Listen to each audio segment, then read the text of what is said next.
검찰이 최근 경찰 국가수사본부를 압수수색하는 등 주요 정치권 인사에 대한 체포조 운영 의혹과 관련해 수사에 속도를 내고 있습니다. 이번 주 헌법재판소에서 열리는 윤 대통령 탄핵 심판에선 본격적인 증인 신문이 진행될 예정인데요. 현장에 나가 있는 취재기자 연결합니다. 권준수 기자.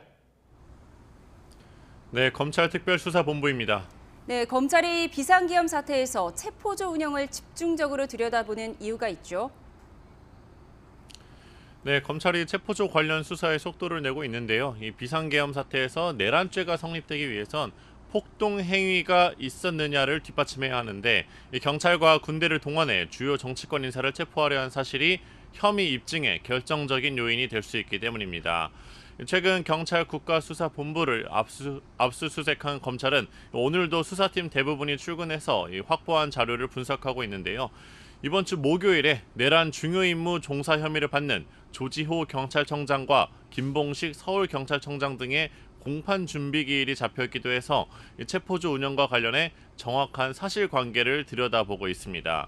검찰 관계자는 경찰 국수본 실무진도 체포조 운영에 적극 개입한 혐의가 있다고 밝혀진다면 피의자로 전환해 수사를 이어나갈 수 있다고 설명했습니다. 네, 설 연휴에 중단됐던 헌재 윤석열 대통령 탄핵 심판이 이번 주 다시 재개되지요. 맞습니다. 이제 지난달에 김용현 전 국방부 장관부터 시작됐던 증인신문이 오는 4일 이틀 뒤죠. 이제 잡혀있는 변론 기일부터 다시 본격적으로 이어집니다. 국회 측이 요구한 이진우 전 육군 수도방위 사령관, 여인영 전 국군 방첩사령관, 홍장원 전 국가정보원 1차장의 신문이 차례로 있습니다. 윤 대통령이 직접 계엄 관련 지시를 내렸는지 확인을 위해서 질문이 있을 것으로 보입니다.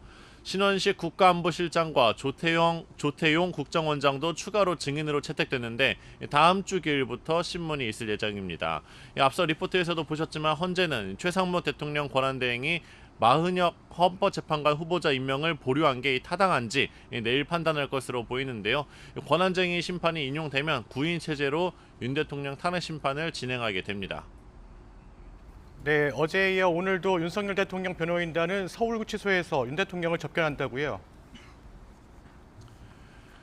네, 이틀 연속으로 윤 대통령 변호인단 일부가 서울구치소를 찾아 접견할 예정입니다. 이 구치소 앞에는 지금 이제 윤 대통령 지지자 10여 명이 대기하고 있는데요. 탄핵을 반대하는 쪽과 찬성하는 쪽 모두 집회가 신고돼 있습니다.